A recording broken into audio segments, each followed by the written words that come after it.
بین الاقوامی ضرورتیں تھیں وہ کس وجود سے پوری ہوئیں؟ میں کرسچنز، جوز، مسلمان، ٹاؤ مذہب، جین مذہب، ہندو مت،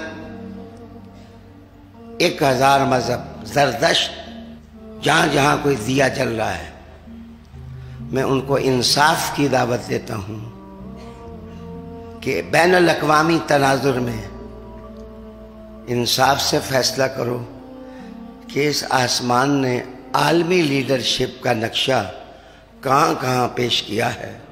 سپر پاورز بلین ٹریلینز کے حساب سے وہ ڈالرز، پاؤنڈز، روپیز، رینز، کراؤنز استعمال کر رہے ہیں، لیکن لیڈرشپ کو کوئی مان نہیں رہا ہے۔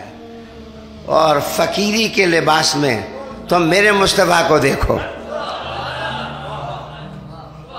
یہ شاہد عادل کی گواہی ہے، وَمَا أَرْسَلْنَاكَ إِلَّا رَحْمَةً لِلْعَالَمِينَ،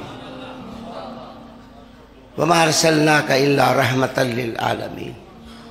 حضور تمام جہانوں کے لیے رحمت بن کر آئے ہیں۔ عالمی جو لیڈرشپ ہوتی ہے اس کے لیے سینٹرلائزیشن مسٹ ہوتی ہے۔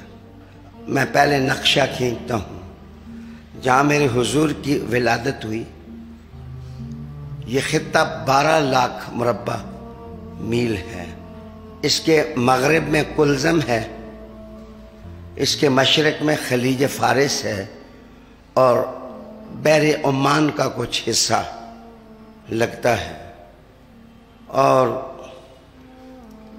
یہ ملک شمال سے زیادہ جنوب میں زیادہ گھسا ہوا ہے۔ ایک طرف بحر ہند ہے اور ایک طرف شام کا علاقہ بنتا ہے۔ کہیں کہیں اس کی سرحدوں کو ریڈ سی بھی چومتا ہے اور بحر احمر بھی اس کے بوسے لیتا ہے، اور چھوٹے چھوٹے دریا بھی اس کی عظمتوں کے گیت گاتے ہیں۔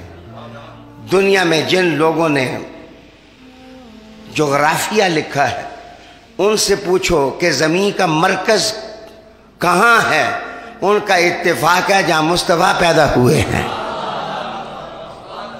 جہاں رسالت مآب صلی اللہ علیہ وسلم کی ولادت ہوئی ہے، میرے مصطفیٰ کی ولادت ہوئی ہے۔ کوئی دائیں پیدا ہوا ہے وہ دائیں کا لیڈر ہے، کوئی بائیں پیدا ہوا ہے وہ بائیں کا لیڈر ہے، کوئی آگے پیدا ہوا وہ آگے والوں کا وہ لیڈر ہے، کوئی پیچھے پیدا ہوا وہ پیچھے والوں کا لیڈر ہے۔ کسی نے ٹاؤ اور جین مذہب کے حوالے سے چاند اور سورج کی شادیاں رچائیں، ان کا دور وہ ہے۔ کوئی بتوں کے سامنے جھک گئے، ان کی تاریخ میں بت ہیں اور اصنام ہیں۔